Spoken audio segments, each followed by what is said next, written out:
A grosso modo ya tocamos la reforma de la ley del IVA del ISR, que vimos los elementos más importantes, ¿no? Por ahí hay un par de elementos, creo que ya no son tan necesarios evaluarlos, pero en la mañana nos quedamos como que en pendiente verificar estos datos, que son tips muy importantes, para verificar qué es lo que motiva a que la autoridad constantemente esté cambiando las leyes fiscales o imponiendo nuevas obligaciones, ¿no? Entonces, en primera instancia habíamos terminado de checar la compensación universal, cómo se hace manifiesta ya en la ley del impuesto al valor agregado, en la ley del impuesto especial sobre producción y servicios, ¿no? Y de ahí pasamos a las actividades vulnerables. Lo que platicábamos es que en el mes de noviembre hubo una lluvia de oficios de invitación para todo tipo de contribuyentes respecto de las actividades que teníamos registradas en el RFC, ¿no? Y a nosotros los contadores pues no fuimos la excepción. Mi primera pregunta sería, ¿somos sujetos obligados a presentar declaraciones informativas de operaciones con prevención del lavado de dinero? Pues el artículo 17, ¿qué creen que dice? Que sí, en el caso de servicios profesionales, pero no en todos, específicamente tiene ahí algunas fracciones donde señala que cuando por ese tipo de servicios profesionales, que es básicamente el cobro de honorarios, se realice específicamente por estas actividades, como cuáles: la representación en la constitución de una sociedad, en la liquidación, en la fusión o en la escisión. Y también cuando se cobre honorarios para el uso y administración de fondos de cuentas bancarias. Entonces, habría que analizar que si nosotros, como prestadores de servicios profesionales, porque conozco no uno, muchos casos donde el contador que cobra sus facturas por honorarios es representante legal de las empresas y muchas veces, siendo representante, las liquida, constituye, las fusiona, las escinde, ¿no? Y además administra las cuentas bancarias. Entonces, bajo esos supuestos, pues estamos totalmente bajo la obligación de presentar informes mensuales por prevención del lavado de dinero. Entonces, hay que analizar eso porque si bien esto no es una reforma fiscal, esto salió en noviembre del año pasado y es una disposición que viene desde septiembre del 2013, ¿no? Entonces, las multas y sanciones son muy, muy altas y si bien pueden ser objeto de impugnación, porque se ha señalado que las multas en materia de prevención del lavado de dinero son exageradamente altas, pues eso no omite que tengas un acto de molestia respecto del incumplimiento de estas obligaciones, ¿no? También, bueno, esto ya me lo voy a brincar, vimos que hubo una serie de cambios al final del ejercicio respecto de la emisión de comprobantes fiscales y respecto de la emisión de los comprobantes de nómina. Aquí nada más nuevamente manifestar que cumplan con esos cambios, modifiquen, analicen con sus proveedores de facturación, con su sistema de nómina, porque evidentemente si no cumplen con estos, la factura se puede volver no deducible y el pago de nómina pues también se podría volver no deducible, ¿no? Ahora sí, vamos a entrar como que en diversos elementos de fiscalización que las autoridades están manejando y creo que todos los que están aquí las han vivido en algún momento de la práctica profesional. El primero, la autoridad está ejecutando una serie de revisiones en sus facultades de comprobación a través de los medios que tienen. Y la primera manifestación para ellos sobre el incumplimiento, ¿no? Es decir, cómo pueden darse cuenta, Es a través de la facturación electrónica. Entonces, han llegado a efectuar una serie de revisiones, ¿no?, en donde establecen mecanismos de revisión comparando los CFDIs según el sistema o la base de datos del SAT, que nosotros lo hacemos a través de las descargas masivas de archivos XML, versus sus declaraciones, ¿no? Entonces, por aquí les dejo un tema muy importante, en donde se pretende que el aplicativo de la declaración anual, tú ya no puedas modificar los ingresos acumulables. ¿Por qué razón? Porque estos ingresos acumulables, ¿dónde deberían de estar manifestados? En los pagos provisionales. Y estos pagos provisionales, ¿de dónde deberían obtener la información? Pues de la contabilidad, de la facturación o de cualquier otro papel de trabajo que sea objeto de la generación de un ingreso, ¿no? Entonces, estamos hablando que en estas revisiones y en estas nuevas obligaciones, con la modificación de los formatos de la declaración anual de 2019 para 2020, y no sabemos todavía qué modificaciones vendrán de 2020 para el 21, ¿no?, pues vamos a caer en muchas circunstancias adversas donde la lógica no necesariamente es que mi ingreso acumulable sea igual a mi ingreso facturado. ¿Por qué razón? Pues porque yo puedo tener fluctuación cambiaria, puedo tener ajuste anual por inflación acumulable, ¿no?, y por ahí a lo mejor algún otro elemento, ¿no?, como cuál, pues como una reversión de gastos que pudiera ser que en algún momento tuvo un efecto fiscal como deducción y en su reversión tenemos que hacer un efecto fiscal de ingreso acumulable, ¿no? Entonces, estas circunstancias que casi todos los contribuyentes tienen en el transcurso de sus operaciones, pues nos llevan a que nunca va a checar los FDIs del SAT contra los sistemas internos contables y obligaciones fiscales. Entonces traemos ahí una discrepancia muy fuerte. Sin embargo, ¿qué pasa? La autoridad, en un criterio muy agresivo, cuando detecta que tus sistemas de facturación no coinciden contra las declaraciones anuales, hace un primer llamado. Si no contestas ese primer llamado, cuidado, porque el segundo es cancelación de sellos digitales, ¿no? Y muchos casos donde los contadores a lo mejor se hicieron omisos o no fueron notificados debidamente, o no es que hayan sido notificados debidamente, más bien no se dieron cuenta de la notificación, porque ya nos ha pasado con varios clientes donde dicen, oye, ¿por qué nos cancelaron los sellos digitales? Estos de Hacienda son hijos de no sé qué, bla, bla, bla. Entramos a revisar su situación. Llegamos con los de Hacienda y dice, oye, espérate, yo te avisé hace 3 meses, no me contestaste, te volví a mandar otro, no me contestaste y ahorita vienes a decirme por qué, ¿no? Hasta ya te quiero meter a la lista de no localizados. Entonces, pues ojo, pongan especial atención en los correos de contacto en el buzón tributario, los teléfonos que puedes poner al celular y ya te llegan mensajes, ¿no? Por lo menos del aviso, ¿sí? Y constantemente revisen el buzón tributario. Revisen igual en la parte de, porque no todos los requerimientos tienen que llegar forzosamente de manera electrónica, te puede llegar todavía en papel, ¿no? Revisen y tengan en cuenta todos estos elementos, principalmente si su operación puede ser, afecta a este tipo de discrepancias que son totalmente naturales, ¿sale? Y precisamente, bueno, aquí ya me aventé como que los 3 elementos, ¿no? El otro elemento es determinar correctamente los pagos provisionales, porque justamente el aplicativo de la declaración anual nos lleva a que si tú no presentaste los pagos provisionales, simple y sencillamente los ingresos manifestados en la declaración anual van a ser incorrectos y tendrás que regresarte a presentar complementarias del impuesto sobre la renta de pagos provisionales y pagar el impuesto, ¿no? Lo cual es mucho más costoso, porque anteriormente decíamos, oye, si yo no pagué el impuesto de enero y febrero, lo tenía que haber pagado, pero al final del ejercicio resulta que tengo un saldo a favor o que tengo una base negativa para el pago, déjalo así, ¿no? Y era un criterio que muchas veces adoptamos. El impuesto objeto de esta ley ya fue cubierto.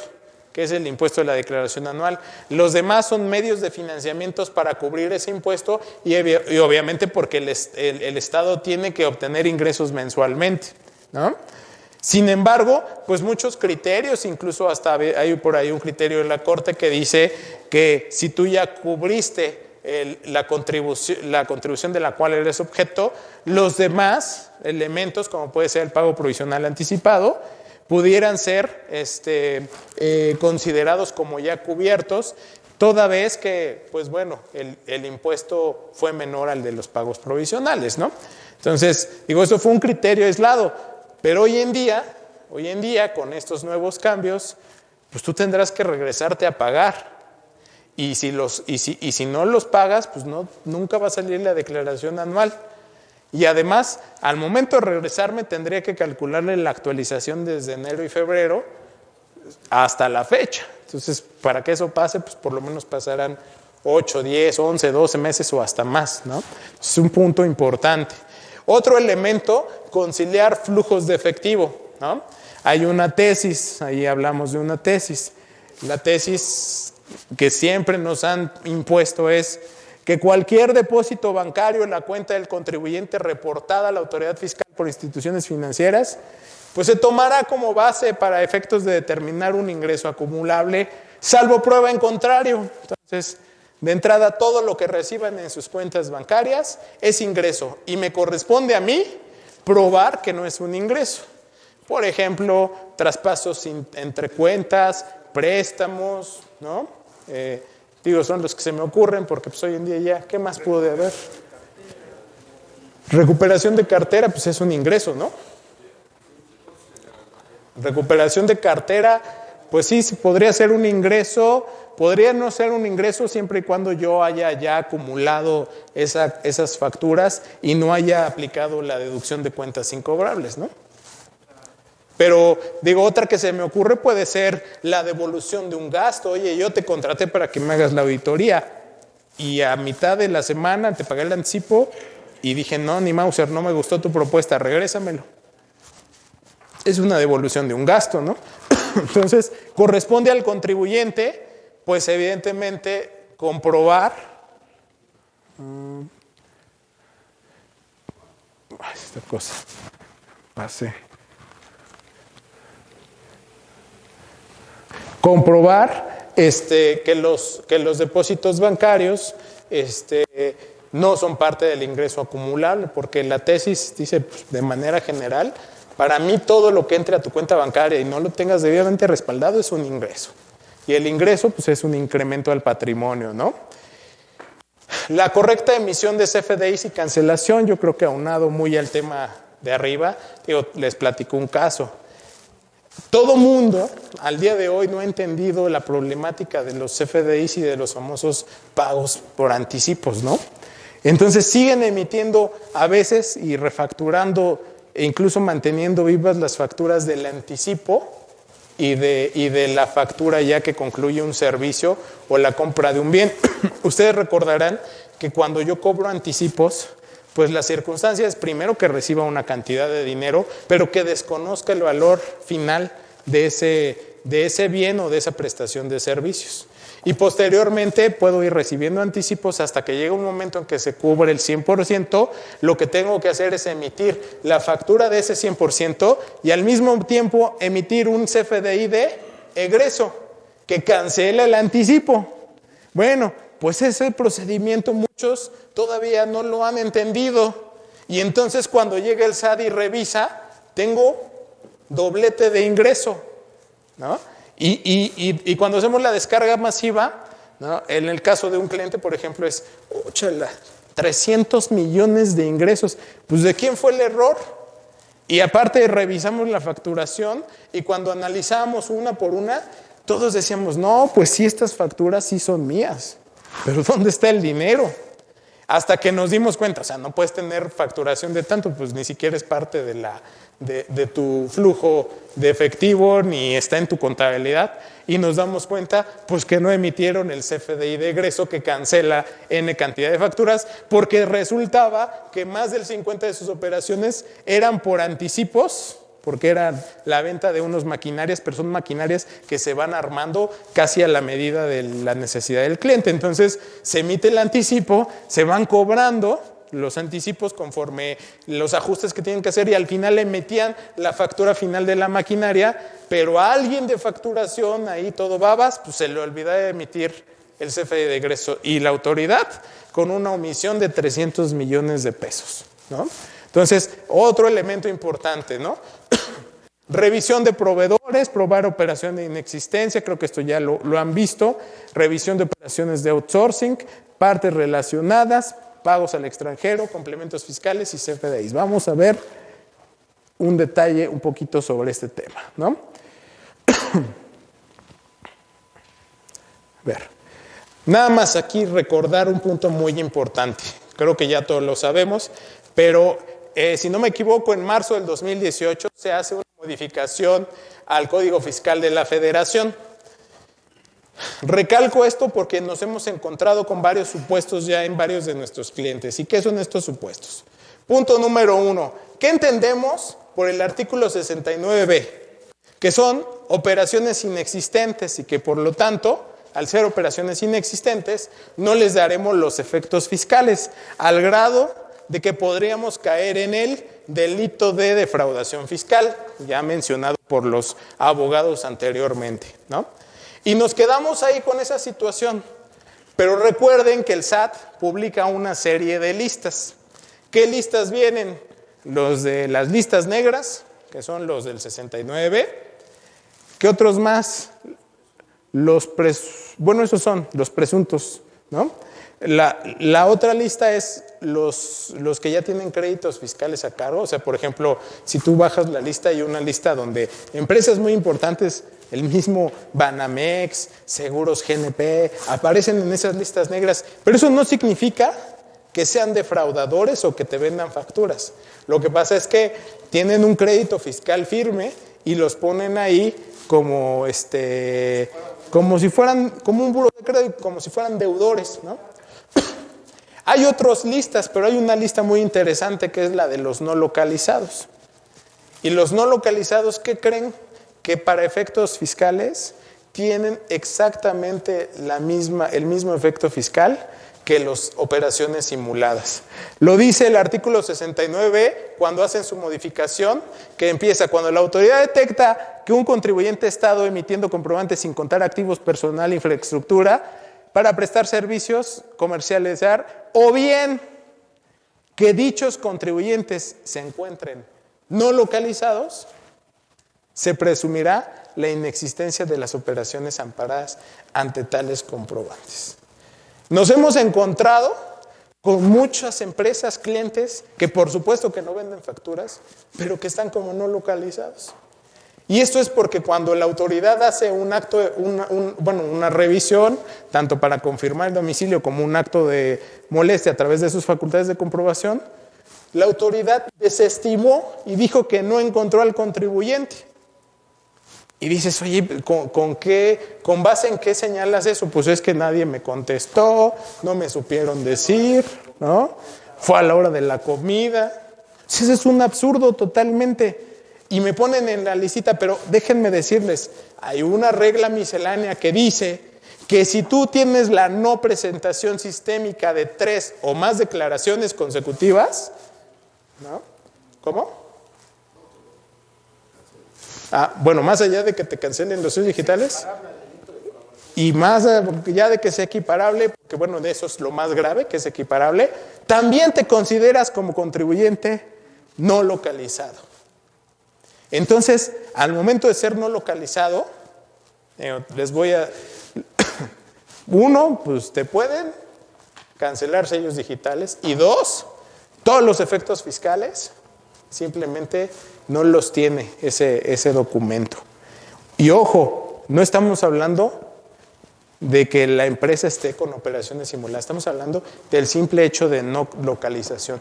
Por eso creemos que ese es un elemento importante para poder impugnar esta norma y para poder impugnar el procedimiento que utiliza la autoridad para llevarme a ese listado, porque no ha comprobado otros elementos. Lo único que hizo o fue una visita, o en el caso de este otro cliente que les comentaba, teníamos un incumplimiento sistémico porque estaba ante un juicio de amparo en materia de una declaración del impuesto sobre la renta, ¿no? Y por eso teníamos ese incumplimiento sistémico. Entonces, desestimó todas esas pruebas y me mandó directito a no localizados. ¿Y esto qué repercusiones tiene? Pues que mis clientes, a los cuales yo les facturo, pues uno, se me vengan encima porque me encuentro en esa lista y ya no quieren hacer negocios conmigo. Y dos, las consecuencias, que no sean deducibles, y las consecuencias de meterme como un infractor, ¿no? un presunto defraudador fiscal. Entonces, este es un punto importante y que hay que considerar porque pues no solo son operaciones inexistentes, ¿no? La transmisión fiscal, la transmisión indebida de pérdidas fiscales operativas, ¿no? Y también es una modificación que se hizo, si no me equivoco, en 2000, sí, creo que también fue en 2018, ¿no? Donde básicamente pues la autoridad ahora sí establece procedimientos para aquellas empresas que busquen la transmisión de pérdidas. Yo creo que este procedimiento siempre ha estado vigente. Lo que pasa es que no lo sabemos aplicar o no lo conocemos. ¿Y en qué sentido va esto, no? Hay muchas formas de transmitir las pérdidas fiscales, pero la más común es o comprar una empresa con pérdidas y empezarle a facturar y pues utilizarlas, ¿no? Y la otra es la fusión o la escisión. Y así nos los venden, ¿verdad? Los vendedores de facturas.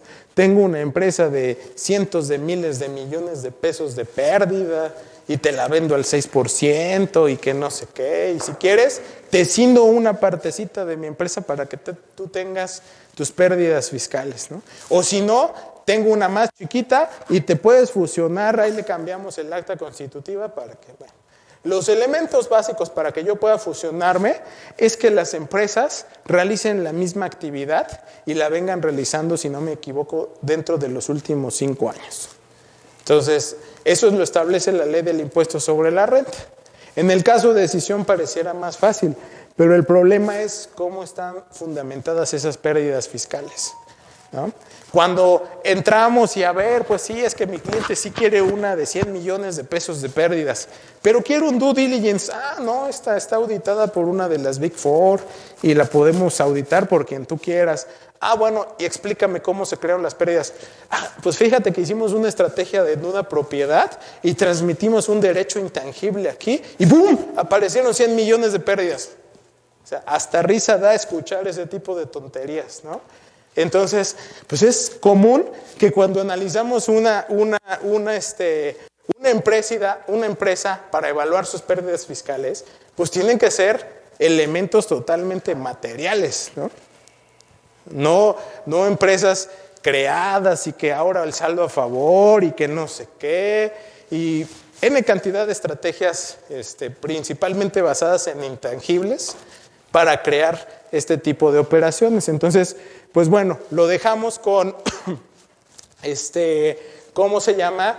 Con que, pues esto incluso puede también considerarse defraudación fiscal y lo que otorga este artículo es la posibilidad de que corrijas tu situación fiscal, ¿no?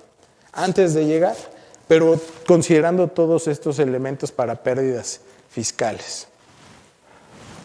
Ok. Vamos a otro punto importante y controversial. Partes relacionadas. Aquí estamos claros que partes relacionadas y las disposiciones nos aplican para nacionales y para extranjeros. La convicción de los nacionales, porque todavía hay uno que otro despistado, un cliente que nos dice, no, pero es que somos nacionales, no me aplica y no voy a hacer estudio de precios de transferencia. Bueno, a ver, criterio normativo 32 ISR, personas morales que celebran operaciones con partes relacionadas en México deben comprobar esta documentación. Me remite al artículo 76, es que las operaciones se encuentren a valores de mercado, ¿no? Y por lo tanto eso es igual a un estudio de precios de transferencia. Hoy en día, de los clientes con los que hemos trabajado, solo hay cuatro que me ha tocado el placer de que ellos sí tienen un área de precios de transferencia, una política de precios de transferencia. ¿Por qué? Porque el tamaño de sus operaciones intercompañías es grandísima y tiene que presentar una declaración multinacional, ¿no? Que es la declaración de las empresas que superan los 700 y pico de millones de pesos al año, ¿no? Bueno, pero ¿cuál es la definición? Y todos empezamos, no, es que hay dos definiciones, para personas físicas y para personas morales. Pues sí, pero al momento de entrar en un conflicto en materia de precios de transferencia, la autoridad no se queda con esas definiciones. Se va a la definición del modelo del BEPS emitido por la OCDE, que es un modelo adoptado en México gracias a que estamos en esta organización mundial y que en ese modelo se basa todos los principios en materia de precios de transferencia en las normas internacionales o normas internacionales de información financiera, mejor conocidas como IFRS. Y esas normas internacionales en México nos remiten a la NIF C13. Y en la NIF C13 hay una serie de elementos vinculados con el control y dirección de una entidad, ¿no? Entonces, no nos quedemos con que solamente si tenemos participación accionaria, porque las leyes de manera muy ambigua dicen que hay control, que haya control o dirección sobre las entidades que participan, ¿no? Y no nos hagamos tontos, cuando la autoridad quiere fregar es bien fácil vincular. ¿Cómo?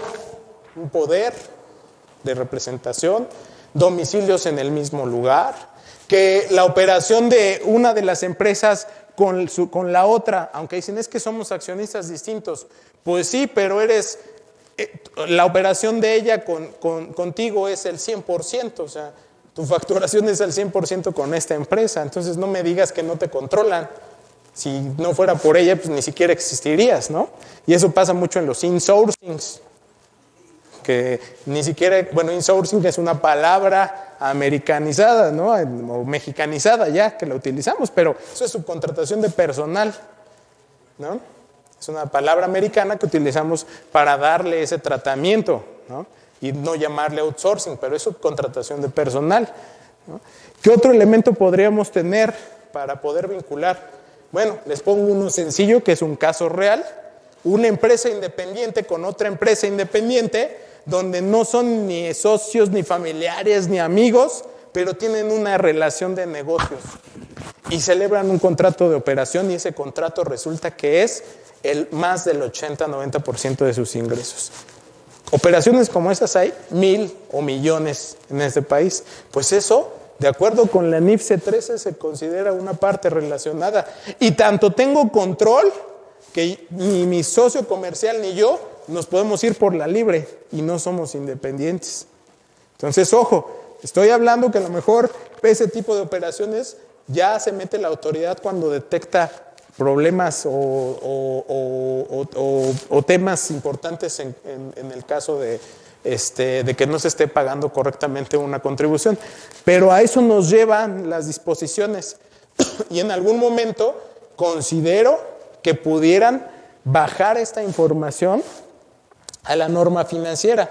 Si alguien de aquí ha presentado las declaraciones multinacionales y revisa el concepto vía regla miscelánea de cuándo estoy en la obligación de presentar la declaración multinacional, claramente me remite a la norma de información financiera, me parece que es la NIF B8, la de consolidación y combinación de estados financieros, y otra NIF que se llama acuerdos conjuntos. Y ojo, estamos hablando de una disposición fiscal, no de una disposición contable. La disposición fiscal es la que me remite a la norma de información financiera.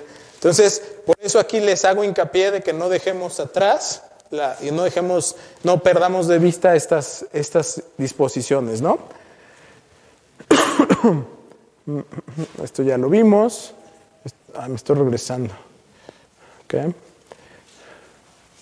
Ok. Otro elemento importante, ¿no? Son los famosos complementos. Desde el 2000, complementos de CFDI, desde el 2016 se eliminaron todas las declaraciones informativas, excepto una, si no me equivoco. ¿Cuál? La del anexo 9, que es de operaciones con partes relacionadas en el extranjero. ¿Sí? Se eliminó el anexo 1, que ¿cuál era? Sueldos y salarios, ¿no? ¿Por qué se eliminó ese anexo? Pues porque ya tengo CFDIs de nómina. Se elimina el anexo 2, que ¿cuál era? El de honorarios asimilables y demás, ¿no? Pues ¿por qué? Pues porque ya tengo CFDIs. Los demás no me los sé, solo sé que el 5 es de pagos al extranjero. ¿Por qué se elimina el de pagos al extranjero? Pues porque tengo la obligación de emitir CFDIs de pagos al extranjero, y ahí es donde todos se quedan con ¿qué? ¿Cuándo? ¿Dónde? ¿Cómo? Pues el artículo 76 en su último párrafo establece que cuando realices pagos al extranjero de los señalados en el título 5 de la impuesto sobre la renta, estás total y completamente obligado a emitir un comprobante fiscal digital. ¿Cómo cuál es el pago? Un pago al extranjero. Un servicio muy común entre las multinacionales. ¿Cuál? Pago de comisiones, ¿no? Pago de management fee, el service fee. Marcas y patentes, regalías, ¿no? Publicidad, uso goce temporal de bienes, honorarios pagados a un extranjero, arrendamientos pagados a un extranjero, incluso de bienes inmuebles. Todos esos deben de ir timbrados, y nos encontramos que las empresas no están timbrando los pagos al extranjero y por lo tanto son no deducibles. Ojo, pongan atención en eso, ¿no? ¿Qué otro anexo quitaron? El de los donativos. ¿Por qué? Pues porque ya hay un CFDI de donativos.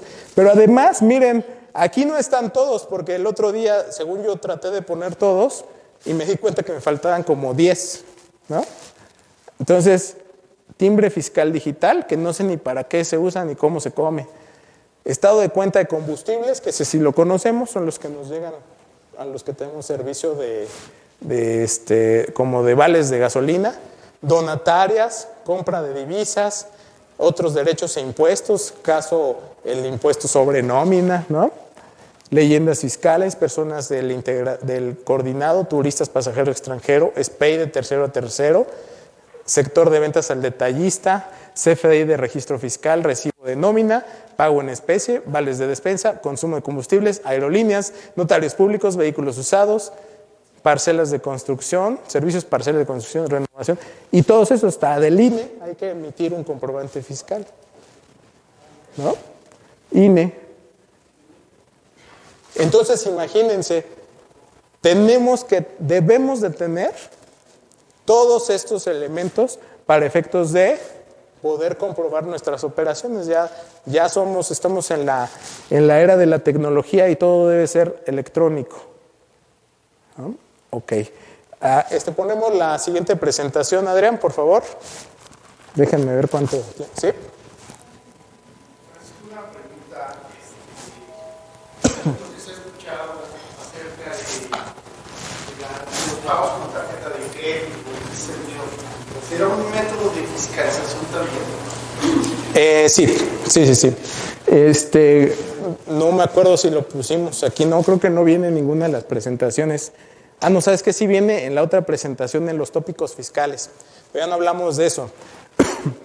Este tema de las famosas tarjetas que ahora quieren vincular tu registro federal del contribuyente a al microchip o no sé cómo llamarle de la tarjeta, básicamente es el comienzo de otra nueva era, donde evidentemente puedan vincular cada una de tus operaciones como persona, como empresa, a tu actividad económica. Entonces, ahorita, ¿qué dijeron la autoridad? Porque todo el mundo se volvió loco y dicen, oye, ¿sabes qué? Igual que ahorita en la retención, esto es de locura, ahora ya no voy a querer utilizar mi tarjeta de crédito, ¿no? ¿La empresarial o la personal? La hablan las dos.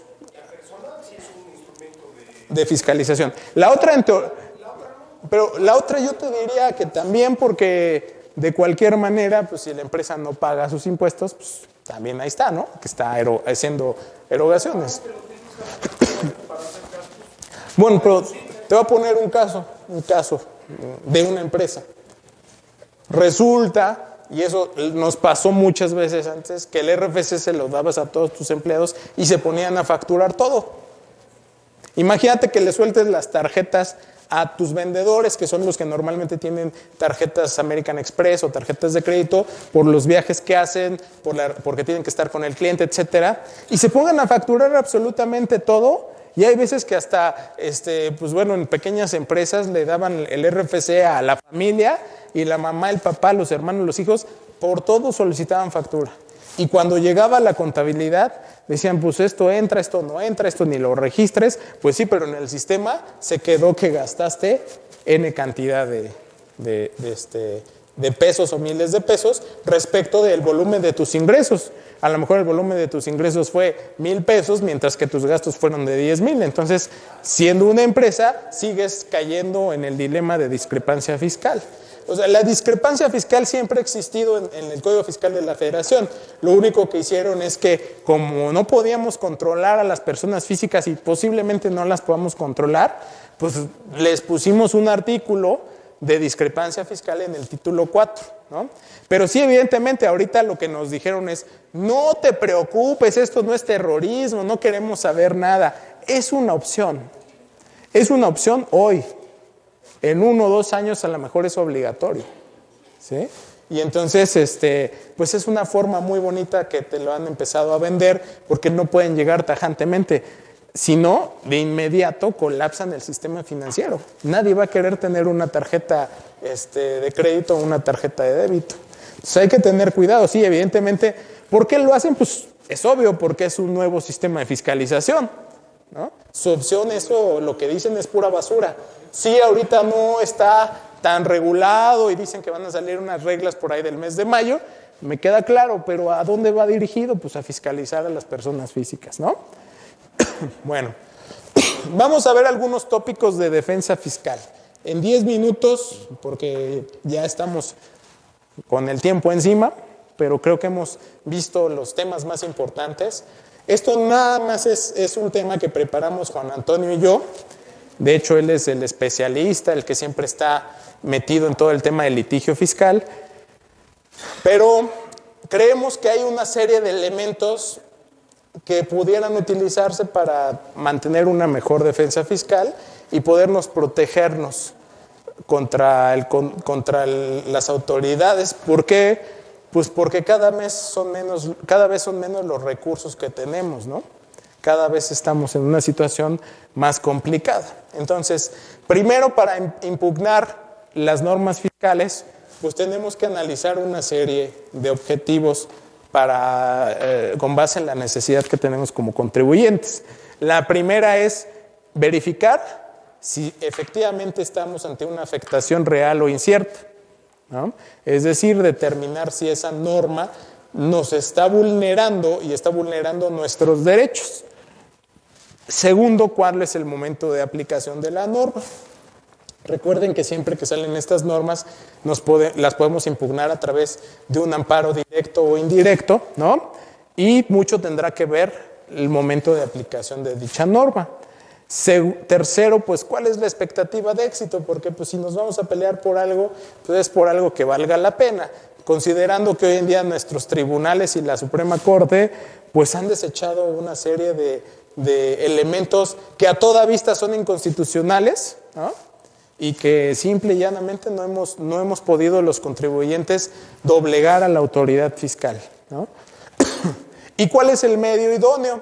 En materia de defensa fiscal, pues yo ponderaría, acuérdense que tenemos ahí un principio de definitividad. ¿Qué significa este principio de definitividad? Pues que debo agotar todas y cada una de las circunstancias que me permitan impugnar una norma a través de los diversos procedimientos. En materia fiscal, hablamos de manera general de derecho administrativo. Realmente el derecho fiscal, pues como definición, no existe dentro de las leyes. Estamos hablando que el derecho fiscal es parte del derecho administrativo. Entonces, la forma de impugnar una norma en materia de derecho administrativo, pues es a través primero por la vía administrativa con los famosos recursos. ¿Cuáles son esos recursos? El recurso para efectos, por ejemplo, del SAT es el recurso de revocación. Para efectos del IMSS, del Infonavit, ¿cuál es? El recurso de inconformidad. Y para otras disposiciones tenemos el recurso de revisión, ¿no? Entonces, otras disposiciones como pueden ser leyes migratorias, o autoridades migratorias, como pueden ser ¿cómo se llama? Competencia económica, ¿no? Como puede ser educación, conforme a la Ley General de Educación, etcétera. No me voy a meter en eso. Entonces estamos hablando que la forma en que yo me voy a defender, pues primero será en una instancia administrativa. En el caso del SAT, a través de un recurso administrativo. Pero ahí tengo mucha posibilidad de perderlo porque estoy todavía en el campo de la autoridad. El recurso de revocación con el SAT, por ejemplo, es un recurso que se interpone con la misma autoridad, solo que con el departamento jurídico, si así lo queremos ver, ¿ah? Entonces, pues yo le voy a dar mis elementos, pero bueno, muchos asesores, litigantes, abogados y fiscalistas dicen, no, ¿sabes qué? Es que agotemos todo, porque ahí puedo meter nuevas pruebas que no estaban dentro de la revisión y porque ahí podría desvirtuar alguno que otro de los elementos de los cuales se me está fincando una responsabilidad de un crédito fiscal. Pero normalmente ahí no queda. Entonces voy a pasar a la siguiente instancia. Dependiendo de la situación, yo tengo la opción de ir a un recurso, contencioso administrativo, que es un juicio contencioso administrativo, mejor conocido como juicio de nulidad, o incluso puedo pasarme ahora sí directo al juicio de amparo, ¿no? Que ese ya es con la Suprema Corte de Justicia.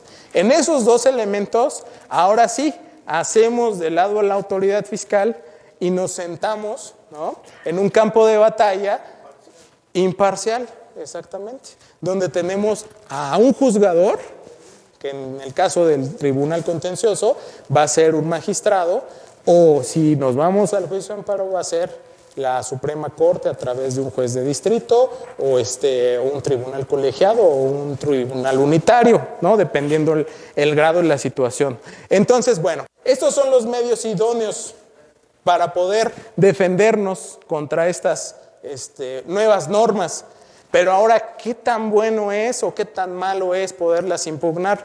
Sabemos que muchas veces se violentan los derechos constitucionales, por ahí hablamos, es que se están violentando derechos humanos. Pues sí, sí, aunque todavía no hay ningún caso que llegue a un tribunal internacional o a la Comisión Nacional de Derechos Humanos en materia de contribuciones fiscales, o al menos yo no conozco ninguno, pero en lo que hemos investigado no lo hay, pues ojalá que pudiera llegar. Pero estamos hablando de que se violentan este tipo de normas, la proporcionalidad, equidad y legalidad, que básicamente todas estas normas son derivadas de los derechos que nos confiere la Constitución, la libertad del trabajo, la privacidad y retroactividad perjuiciosa, audiencia previa y debido proceso, certeza jurídica, presunción de inocencia y prohibición de reglas trascendentales o inusitadas, ¿no? Entonces, con esos tres elementos, ahora sí, ¿sobre qué me podría yo pelear?, ¿no? ¿Qué podría yo impugnar? Y que le vemos cierta posibilidad, en algunos casos más, en otros casos menos, pero donde sí consideramos que se están violentando algunas de las garantías individuales de los derechos manifestados en la Constitución. ¿Por qué? Porque pues finalmente la norma pudiera contravenir esas disposiciones, ¿no? Entonces, de primera instancia, la limitante a la deducción de intereses. Hablamos que esto era para los grandes contribuyentes, ¿no? ¿Y por qué la limitante? Porque finalmente hablan de un EBITDA, que era lo que hablábamos, una utilidad disminuida de intereses netos y disminuida de los activos fijos y su depreciación, ¿no? Y entonces estamos dándole un trato inequitativo a ese tipo de financiamientos respecto de otros financiamientos que sí exentó la ley o que sí quitó, que son proyectos de infraestructura, hidrocarburos, electricidad, deuda pública estatales, sistemas financieros. Entonces, desde ese punto de vista, consideramos que podríamos señalar ¿por qué de un lado no me permites hacerlo? ¿Y por qué si me dedico a estas actividades, pues, o sea, sí lo puedo hacer? La respuesta es muy sencilla por parte del gobierno. No, sí, pero es que estas impulsan la economía del país. O sea, eso es una falacia totalmente, porque no está definido en ningún lado, ¿no? Entonces, consideramos que podemos impugnar por ahí un medio de defensa contra esta disposición. Otra, ¿no? La prohibición de RIF a personas físicas que perciban ingresos de plataformas digitales, ¿no? Hablábamos que van a imponer un nuevo régimen para plataformas digitales que consiste en la retención de los impuestos. Yo como RIF, que me encuentro en ese supuesto, o tal vez ni siquiera soy RIF, apenas voy a entrar a realizar esa actividad, diría, ¿por qué diablos me voy a sujetar a esa operación si yo me puedo convertir en RIF o siempre he sido RIF y siempre he cumplido con mis obligaciones fiscales? Porque esto va como para los pequeños contribuyentes, ¿no? Entonces, de nueva forma, o lo aplicas de manera general o si no lo vas a aplicar de manera general, da alternativas.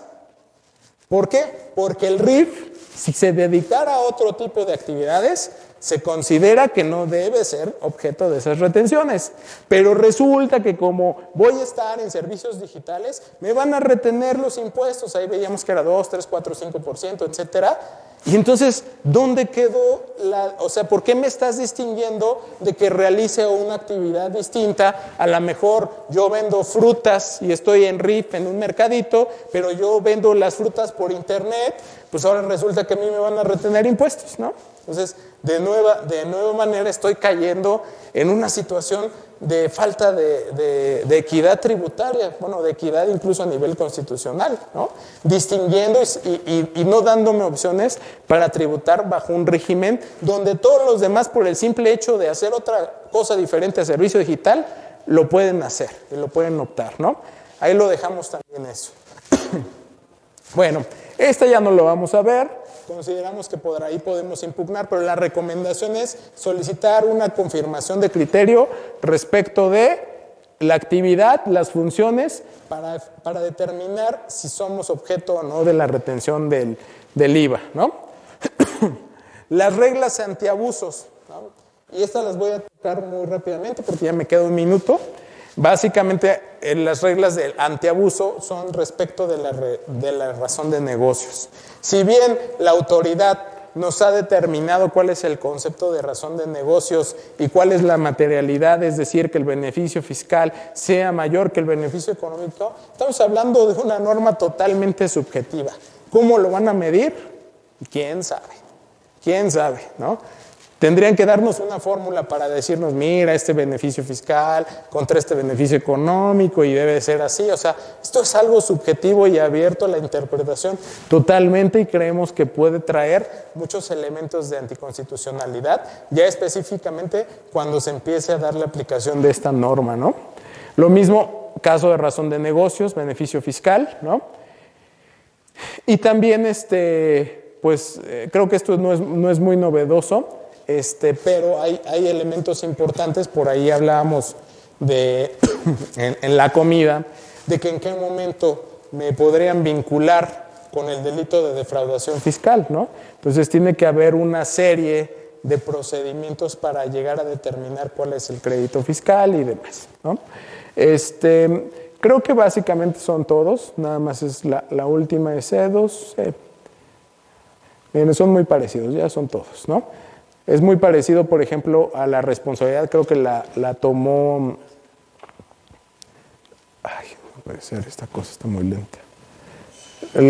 Es muy parecido a lo que comentó Vicente, ¿no?